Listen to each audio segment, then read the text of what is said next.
Hi everyone, Charles Moon here, stock strategist with Prosper Trading Academy with an introduction to cannabis stocks.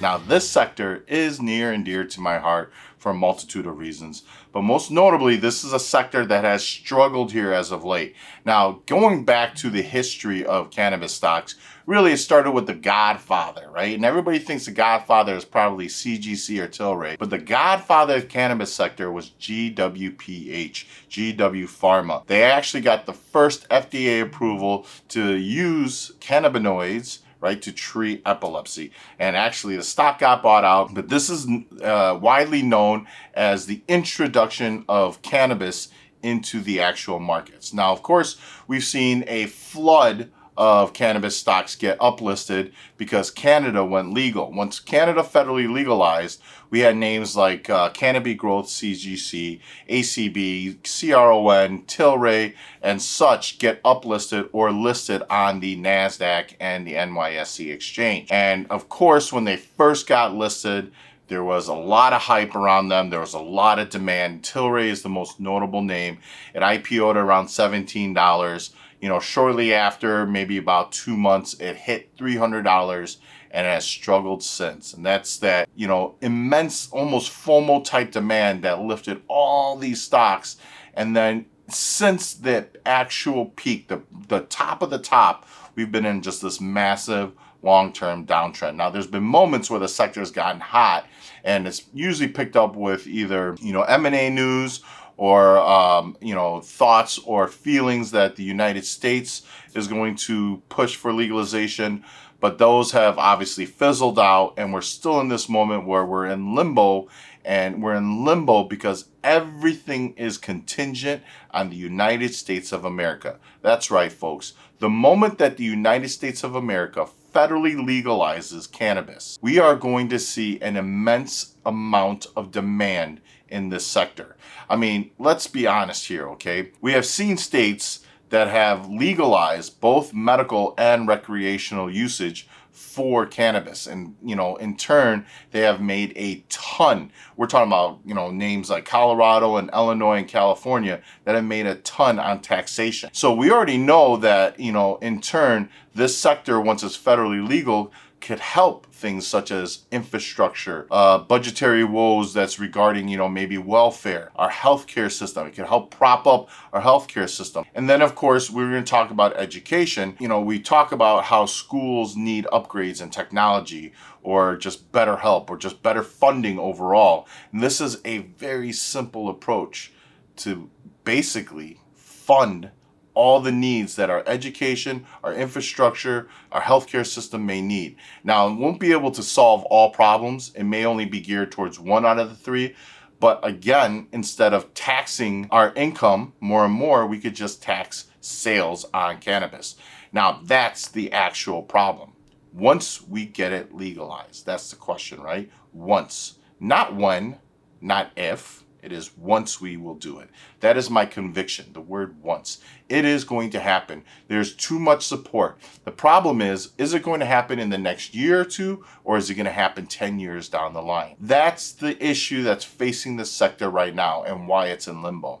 Now, truth be told, I certainly appreciate all the Canadian companies that have been listed in the stock market right now, but generally speaking, the value and the opportunity is going to come in the US-based companies or US MSOs, multi-state operators. Names like Green Thumb or Curaleaf or TerraSend, those are going to have high levels of demand. Veranoff is another name that is flying under the radar, VRNOF. Now, all the US MSOs are listed on the OTC market because, again, they are technically legal operators in the United States of America. While they do have a shield within the state operations, they can't uplist onto the market until cannabis is actually legalized. Now, for you to take advantage of the MSOs right now as we speak, there is an ETF out there called MSOS that you could look into. This ETF actually buys into these OTCs, or the stock shares of these companies that are not listed on the exchange. They're over-the-counter stocks, but collectively, based on performance, MSOS will either rise or fall. Now, if you want a great value opportunity, MSOS is one to look into. As far as the Canadian stocks right now, certainly they're in downtrends. There's been great opportunities. I help clients on the initial IPO get in. We called out a signal at around $28. We cashed out right before their earnings report at $78. Virtually a week and a half later, we got back in, rode the wave up. And of course, one of my clients held on. She ended up turning a $15,000 investment into over 6 digits in a short period of time. It was through multiple stocks, Tilray, ACB, CGC. But again, they were all great performers and they had huge returns in such a short period. She was able to explode her account. Most recently and most notably, we actually saw the demand in the sector come back as President Biden was getting elected into the office, and everybody thought that he's going to make this push for legalization. So the sector started to rise again. We saw Tilray explode from that $7 range upwards around $50, $60 only to come back. So we could see how explosive, how rewarding the sector is, but it does take patience. Now, I would never actually encourage you to invest in this sector at the peak value. You are going to have to be patient. Look for these stocks to roll back, get back to historic levels where they found demand. Tilray, most notably, just under $10 is going to be very, very enticing in the near term. CGC under $15 as well are going to be great value opportunities for the long run. The question is when, right? When? Again, let's go back to the word once. Once it happens, you just have to be prepared. You have to be patient for that moment of once.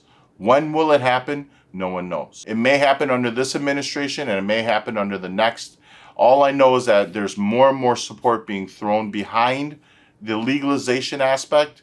It's being brought up more and more. There's more and more bills trying to be passed. And again, as this country is starting to face a deeper and deeper debt hole that we are creating, this is one aspect that we could absolutely utilize to help us dig out of the hole, or at the very worst, start funding things that we need for not only our current generations that are growing up, but future generations going forward.